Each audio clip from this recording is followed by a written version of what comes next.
মানে চিচিটোৱাৰ লগত বহুবাৰ আলোচনা হৈছে কাৰণ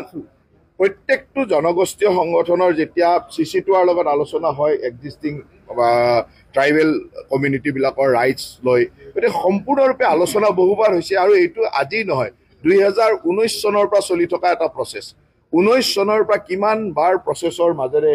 এই 6টা বছৰৰ প্ৰচেছৰ মাজত এই ৰিপৰ্টটো আহিছে গতিকে ইয়াত বিভিন্ন পৰ্যায়ত আলোচনা হৈছে আৰু আলোচনা যদি ৰিপৰ্টটোৰ পিছতো আলোচনা কৰিব লগা আছে তাৰ কাৰণে অসম চৰকাৰ প্ৰস্তুত আছে অসম চৰকাৰ আমাৰ মন্ত্ৰীগোটৰ সদস্যসকল প্ৰস্তুত আছে ইতিমধ্যে মুখ্যমন্ত্ৰী ডাঙৰীয়াই স্পষ্টতাৰে কৈছে যাৰ যি ক'ব লগা আছে মন্ত্ৰীগোটৰ অধ্যক্ষ ৰণোজ পেগু ডাঙৰীয়া আছে তেখেতৰ ওচৰত গৈ ক'ব পাৰিব তেখেতৰ পৰা কথাখিনি জানি ল'ব পাৰিব কৰবাত যদি কিবা বুজাত অসুবিধা হৈছে জানি ল'ব পাৰিব আমি এটা আলোচনাৰ মাজেৰে সমাধান সূত্ৰ উলিয়াব লাগে আমি সিমানেই কামনা কৰোঁ হয় তেতিয়াহ'লে কথাটো অকণমান বুজিবলৈ দিগদাৰ হয় যে আন্দোলনটো কিয় হ'ল ৰিপৰ্টটো পঢ়ি লোৱাৰ পিছত সকলোৰে ক'বলগীয়াটো থাকিব আজিতো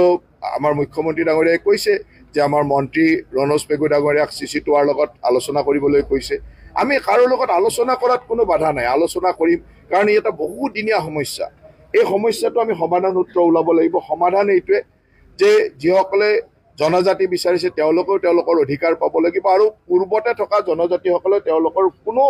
অধিকাৰ হেৰুৱাব নালাগিব তেওঁলোকৰ কোনো অসুবিধা হ'ব নালাগিব ইয়াৰ এটা সূত্ৰ উলিওৱা হৈছে সমাধান সূত্ৰৰ চেষ্টা কৰা হৈছে 10 বাৰ কথা পাতিম চিচিটোৱাৰ লগত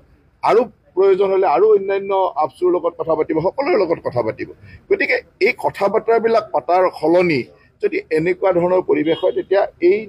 অসমত যে এটা শান্তিৰ পৰিৱেশ বিটিচিত যে এটা শান্তিৰ পৰিৱেশ এইবিলাক বিঘ্নিত হয় উন্নয়ন বিঘ্নিত হয় গতিকে আমাৰ আগ্ৰহ এটাই থাকিব যে আবেগ সকলোৰে আছে আৰু সকলোৱে মিলি আমি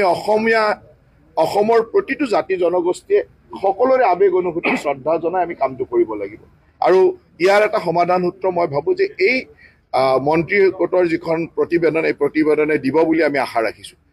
যাৰ যি আক্ষেপ আছে কিবা অভিযোগ আছে ক'বলগীয়া আছে সকলোৰে কথা শুনিবলৈ আমি প্ৰস্তুত আছোঁ কিন্তু তাৰ বিপৰীতে এনেকুৱা ধৰণৰ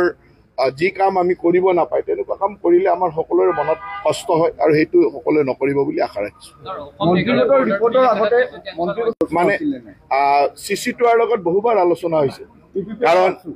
প্ৰত্যেকটো জনগোষ্ঠীয় সংগঠনৰ যেতিয়া চিচিটোৱাৰ লগত আলোচনা হয় এক্সিষ্টিং ট্ৰাইবেল কমিউনিটিবিলাকৰ ৰাইটছ লৈ গতিকে সম্পূৰ্ণৰূপে আলোচনা বহুবাৰ হৈছে আৰু এইটো আজি নহয় 2019 চনৰ পৰা চলি থকা এটা প্ৰচেছ 19 চনৰ পৰা কিমান বাৰ প্ৰচেছৰ মাজেৰে এই 6টা বছৰৰ প্ৰচেছৰ মাজত এই ৰিপৰ্টটো আহিছে গতিকে ইয়াত বিভিন্ন পৰ্যায়ত আলোচনা হৈছে আৰু আলোচনা যদি ৰিপৰ্টটোৰ পিছতো আলোচনা কৰিব লগা আছে তাৰ কাৰণে অসম চৰকাৰ প্ৰস্তুত আছে